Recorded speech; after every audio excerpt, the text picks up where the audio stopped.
Hi, you guys. I'm going to go ahead and read you the story Pigsty by Mark Teague.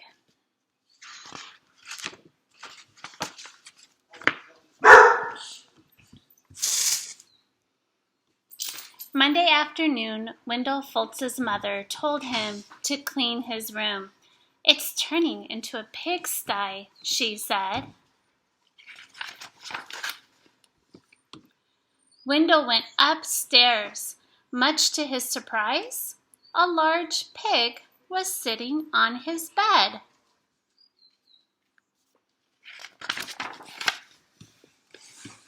"Pardon me," said Wendell. He shoved some toys into his closet, but the pig didn't seem to mind the mess, and Wendell found that he didn't mind the pig either. He decided to take a break.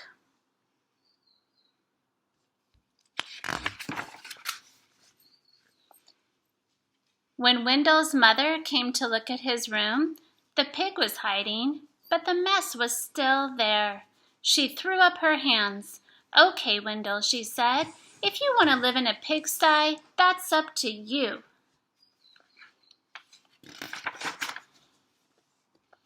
Wendell could hardly believe his luck. Now I can live however I want. He didn't even have to worry when he came home on Tuesday and found a second pig in his room. The mess had grown a bit worse, but he was able to jam most of it under his bed.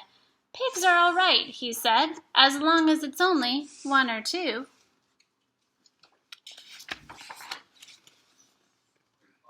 In fact, they had a wonderful time. They played Monopoly until late each night, and they left the pieces lying all over the floor. They had paper airplane wars and pillow fights.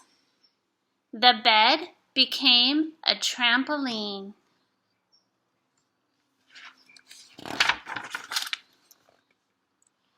Then 2 more pigs showed up. The mess just grew and grew. Oh my goodness, now there's 1, 2, 3, 4 pigs. Look, they brought luggage with them. They're moving in. That night, when Wendell went to bed, the pigs were lying everywhere. They rolled up in his blankets and hogged his pillows too. Wendell told himself that he didn't mind, but then he found hoof prints on his comic books.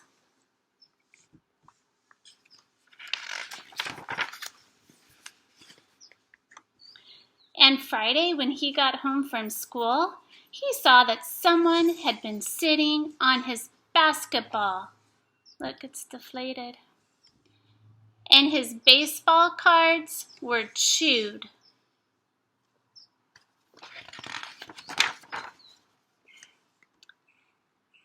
"That does it," said Wendell. "I've had enough." He ran downstairs to tell his mother.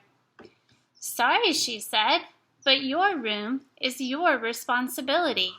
She handed him a broom.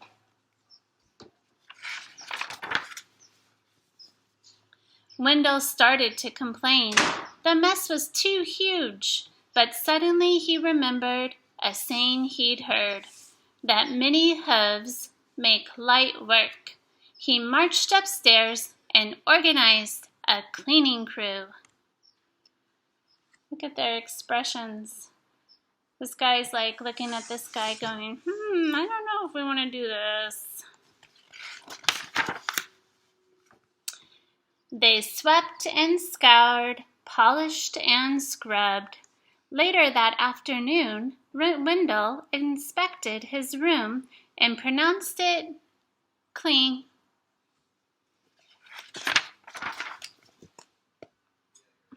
In fact, it was a bit too clean from a pig's point of view. So while Wendell inspected, the pigs prepared to go home. One of them made a phone call, and the farm truck came to pick them up. They hugged and grunted and oinked goodbye. From that day on, Wendell kept his room clean.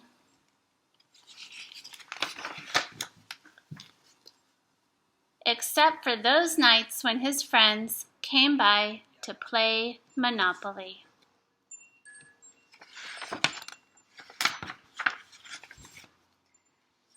That's the end of the book Pigsty. I'm going to be reading a lot more to you guys. Have a good night.